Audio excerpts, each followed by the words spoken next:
Today we are on part 4 of the Freedom in Christ course, and it's called Our Daily Choice. Our Daily Choice.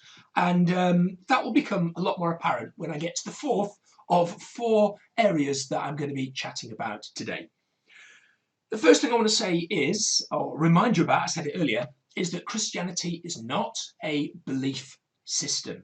It is the truth. It is reality. You will know the truth, and the truth will set you free.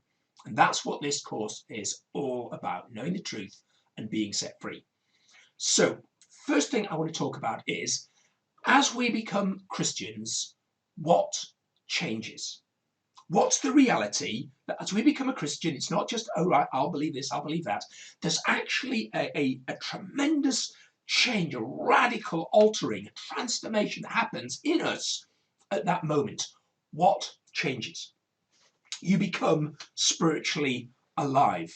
As someone who is dead to the spirit, not a Christian, not someone who follows God, then when we become a Christian, we get a spiritual life. The Bible calls it being born again. And it's that funny phrase. It used to be very popular a couple of decades ago, didn't it? Are you a born again Christian?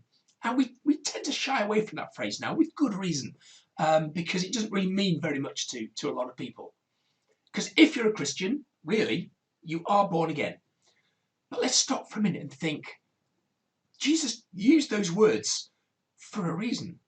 You are born again. You are entering a new life. It is a radical change. In Ezekiel 36, verse 26, it talks about the fact that we are given a new heart and a new spirit. We become new creations. So there's this fantastic radical altering of our nature, of who we are, becoming children of God. Not just saying, oh, I believe this or not. Okay, that's what's changed. So the second thing I want to talk about is, well, what hasn't changed? We've looked at what has changed. Now, what is the same? What hasn't changed?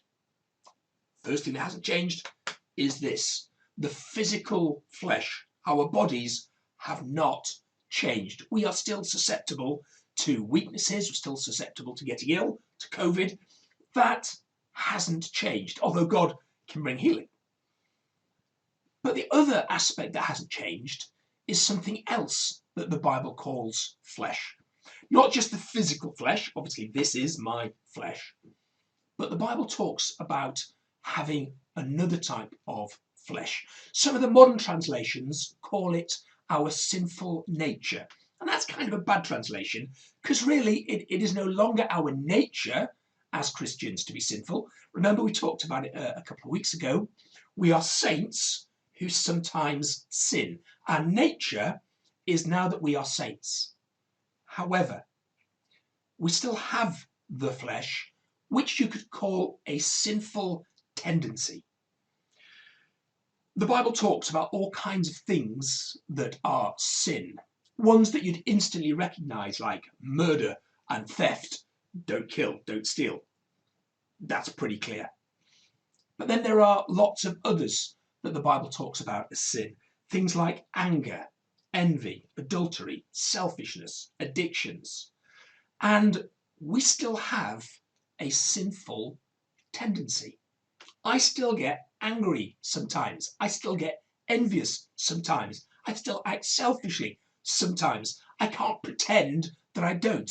Although my nature has changed, although I am now a child of God, the flesh is still real. That sinful tendency still exists. And I can acknowledge that God's way is better. I know that it is. I know that all of that list of things that he says, don't do, those are sin. That's falling short of what I'm asking you to do. And the reason he asks us not to do those is because his way is better. When we live life his way, we get better results. Better choices lead to better places. And yet, sin is not dead. The flesh remains. It hasn't changed. So that leads us to a question then. How can we defeat that sinful tendency? How can we defeat sin? I've got some bad news for you. We can't. We can't defeat sin. I've got some good news for you, but Jesus already has. We can't do it. We haven't got the strength. We haven't got the ability, but Jesus has. So that brings us to the third area that I want to talk about, which I'm calling the struggle. We have a struggle that goes on within us. In 1 Corinthians chapter 2, starting at verse 14, and then going into the next chapter, chapter 3 and up to verse 3, you've got a section where Paul is talking about different kinds of people. And he describes 3 different types of people. See if you can see yourself somewhere in this list. First, he talks about the natural person. And by the natural person, he means someone who has only got that old nature, but doesn't have the spiritual life of God. So they've got no connection with God. They've got no understanding of the Holy Spirit. They've got no understanding of the Spirit in their lives. They are not Christians. And one of the things that Paul says about them is when we talk about this stuff, it seems a bit silly to them. I remember a time when, as an atheist, I used to think all of this stuff was nonsense and irrational and silly. And I know differently now. I'm still a very, very rational person. But I recognize the rationality of everything that I'm saying to you. The natural person sees all that and thinks it's all just a bit silly. And then the Bible talks about the spiritual person. So the spiritual person, these are the ones that do understand the truth, that have accepted Christ. And in knowing the truth is setting them free. And they understand that bad choices lead to bad places, bad consequences. And therefore, they recognize that they need to overcome sin in their lives. They need to live in the freedom that Christ has given to us. And they do that in connection with God. They do that with God's help. They do that drawing on God.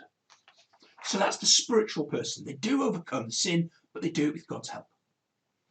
And then there's the third kind of person.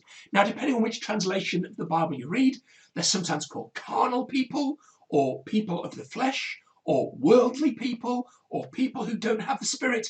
The Greek is translated in all those kind of different ways. So this is someone who is a Christian, and yet they're not overcoming sin in their lives. And it's really interesting because when Paul writes to these people, he says, I should be able to talk to you as spiritual people. In other words, people who are living life, overcoming obstacles, overcoming sin because of God. He says, I should be talking to you like that. But you have not reached that stage yet. You are still in the flesh. You're still carnal. It's still like you're in the world. You're hanging on to those things of the world. It's a bit like they are kids. They don't have that self-control. Now, remember what I said, in a way, none of us have that self-control, but in God, then we can draw on God's strength to have that self-control. But you see, the worldly person, the flesh person, is a Christian, and yet they're not drawing on God's help to be that overcomer in those areas of their life. They always end up doing the wrong thing. They always end up in bad habits. And one of the absolute classic ways that you can recognize this in your life is you get in that sin, confess, sin, confess, sin, confess cycle. And you know what? When you confess your sin, you are forgiven. And yet, do you ever find yourself coming back to doing the same thing again and again and again? You see, that's what the flesh person does. They get caught up in that cycle of wanting to do the right thing and yet constantly failing on the same issue again and again. Which one are you? Natural, you think what I'm talking about is just a bit silly. Spiritual, you're walking in the freedom of everything that I'm saying. Or worldly, of the flesh. You know this stuff is right, and yet you're not overcoming in this struggle because you're trying to do it too much on your own. Do you know what? I'm guessing most of us are in that third category. I know that's where I put myself. I know I'm the pastor, and yet I do find myself in that third category. And you know what? That's not a big surprise, because this is how Paul describes himself in the book of Romans. So in chapter 7, verses 18 to 19, he says these words: I want to do what is right, but I can't. I want to do what is good, but I don't. I don't want to do what is wrong, but I do it anyway. That sound like you sometimes? Sounds like me. A couple of verses later, verse 21, he says, I find this law at work.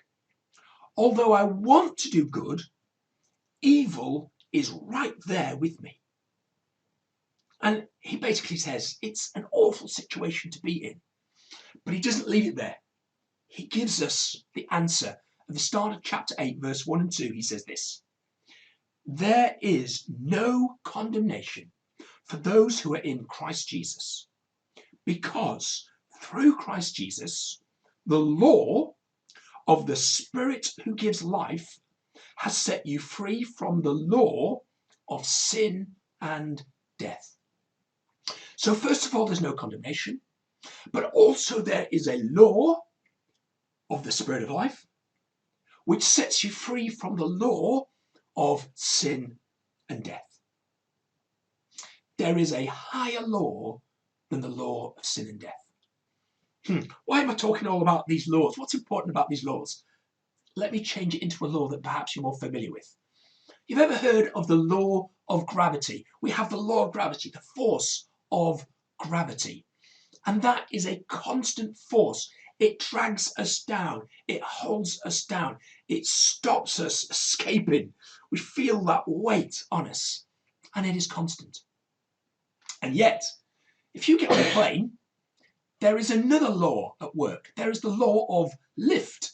And as the plane picks up speed and the air goes over those wings, then it lifts off. And although the law of gravity is still acting upon it, a higher law lets that plane take off. And if we're talking like a rocket, it doesn't even have to be something that comes back. You know, the power that's in a rocket can make it escape the Earth's gravity entirely. You see, there is a higher law that can operate above gravity. It doesn't mean that gravity isn't operating, but it means that we can use other forces that go beyond the power of gravity.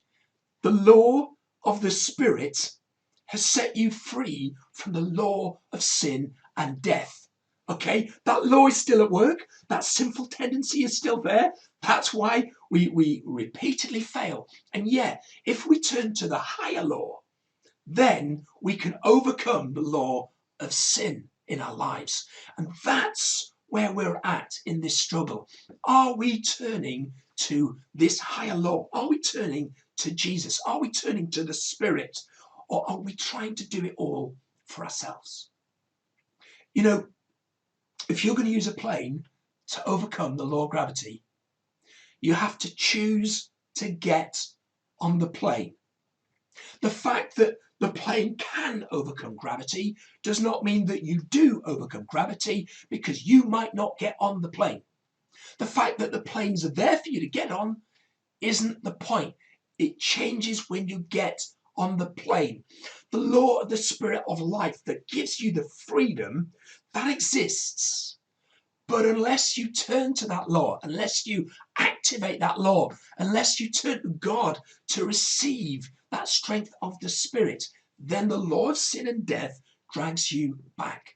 And you end up in that position where Paul is saying, I want to do right, but I can't. I don't want to do what is wrong, but I end up doing it anyway. But when he then talks about the Spirit in him, that's when he is the overcomer in those situations. And so we come to the fourth and final area that I want to talk about, which is our daily choice, which you remember is the title of the talk today. Our daily choice. And this is the daily choice that we all face. Are you going to walk in the Spirit, or are you going to walk in the flesh? In Romans 6:11, it says, consider yourself dead to the power of sin and alive to God. You know, as you get up tomorrow morning, you have a choice. Are you going to live your life, consider your life as a person who is dead to sin and alive to God? Because if you make that choice, if you walk in the Spirit, a bit more on that coming, what it means, but if you make that choice, you can live as an overcomer of everything in this world. But if you make the choice to consider yourself dead to God and alive to sin, well, then the law of sin is going to be at work in your life. It is your choice. Just trying to get by on your willpower is going to fail over and over and over again. It's never going to make you succeed in the long run, because willpower is not stronger than the law of sin and death. However, walk in the Spirit and you will not fulfill the lust of the flesh. It says in Galatians 5:16. If you walk in the Spirit, you will be an overcomer again and again and again. So what is walking in the Spirit? Well, before I get on to what it is, let me tell you what it's not. Now, if you've not been around church for a while, then you won't have these misunderstandings, so you can kind of forget this bit if you like. But if, like me, you've been around church for a bit, we can get a bit mixed up about what walking in the Spirit is. So this is why I'm going to try and correct your understanding. Remember, be not conformed to the pattern of this world, but be transformed by the renewing of your mind. Some of you need to have your mind renewed on what walking in the Spirit is. Here goes. It is not just a good feeling. Some of us want to be filled with the Spirit, so we can go, oh yeah, I feel great. I have that lovely feeling. I go and ask someone to pray for me and say, oh yes, I'm going to turn to God so I can feel lovely. You know, it's brilliant when you feel that sense of the Spirit in you. It's wonderful. But that's not walking in the Spirit. It's not freedom to do whatever you like. You see, walking in the Spirit is freedom, but not freedom to do anything you want, because sin still has consequences. It is a different kind of freedom. I'll come to that in a minute. It's also not following a list of rules. Okay, you can get books or you can read articles online or listen to the podcasts. You know, like 5 rules about walking in the Spirit. Walking in the Spirit is not rules. There is no tick list that says, if you do this and do this and do this and do this, then you are walking in the Spirit. In fact, 2 Corinthians 3:6 says, the letter kills, but the Spirit gives life. Whenever we reduce it to a tick list, a set of rules, it never, ever works. So if you're trying to walk in the Spirit simply by following a set of instructions, you'll fail. So what is it? 3 things to do with walking in the Spirit. First, it is true freedom to make choices. See, when you're walking in the Spirit, then the law of the Spirit of life overcomes the law of sin and death. And you are free to make good choices. When you're not walking in the Spirit, we end up failing with our willpower, choosing to make wrong choices, and you think, well, I'm free to do whatever I like. No, you're not, because under those circumstances, you were dragged under the law of sin and death. You're not free at all. You end up doing things wrong, bad choices, and you say, well, I'm free because I choose to do the bad thing. I choose to do the thing that makes me feel good for a couple of minutes. And yet, look where it gets you in the long run. That's not freedom. Walking in the Spirit is freedom to make the best choices.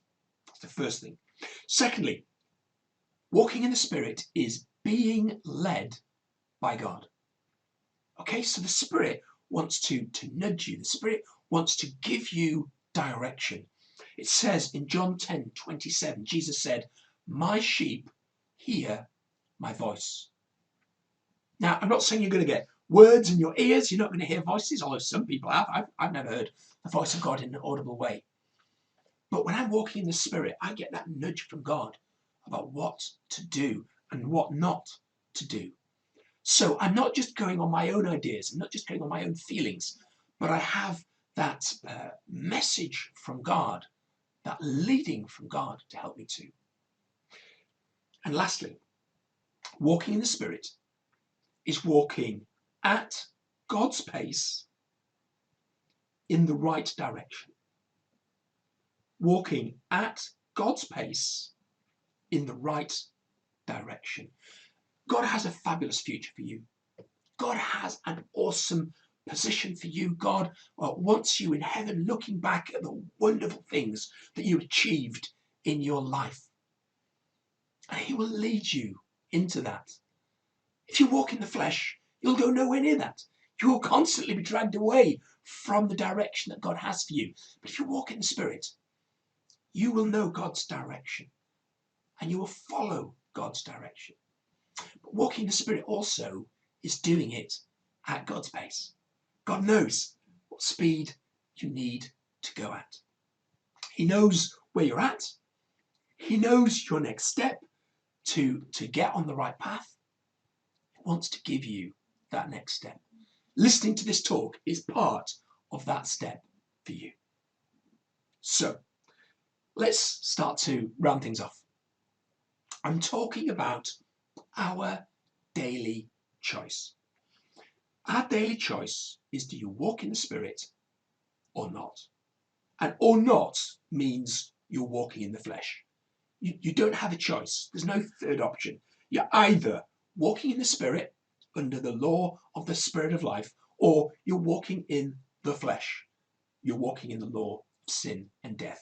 Those are the two alternatives. Everyone in the world is operating under those two alternatives at any moment.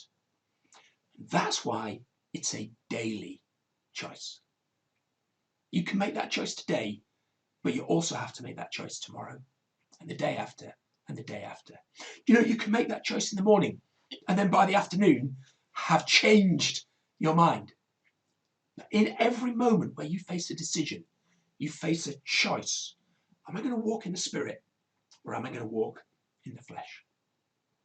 If you're walking in the Spirit, you will cooperate with God and you will listen to him. And here's a real key.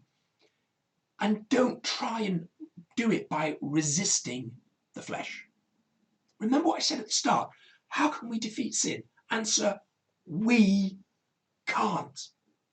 And as Christians, so often what happens is we are faced with the choice and we think, am I strong enough to pick the right thing here?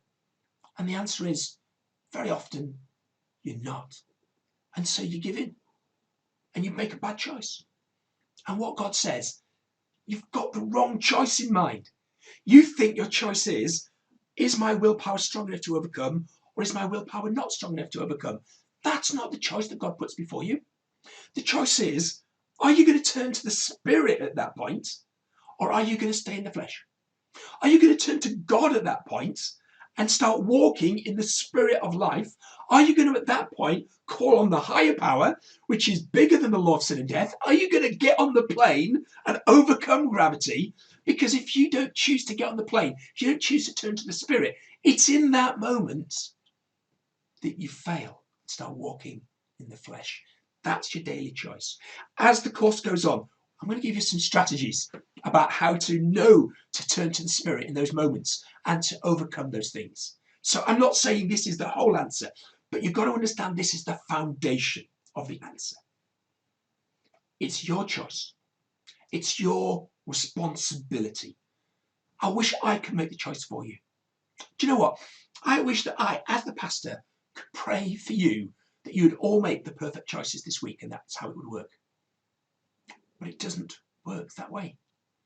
Who makes the choice? You do. I make choices for me. You make choices for you. It's your responsibility. And so often we run around trying to find the right person, the right book, the the right, whatever it is that's going to change everything. And do you know what it is?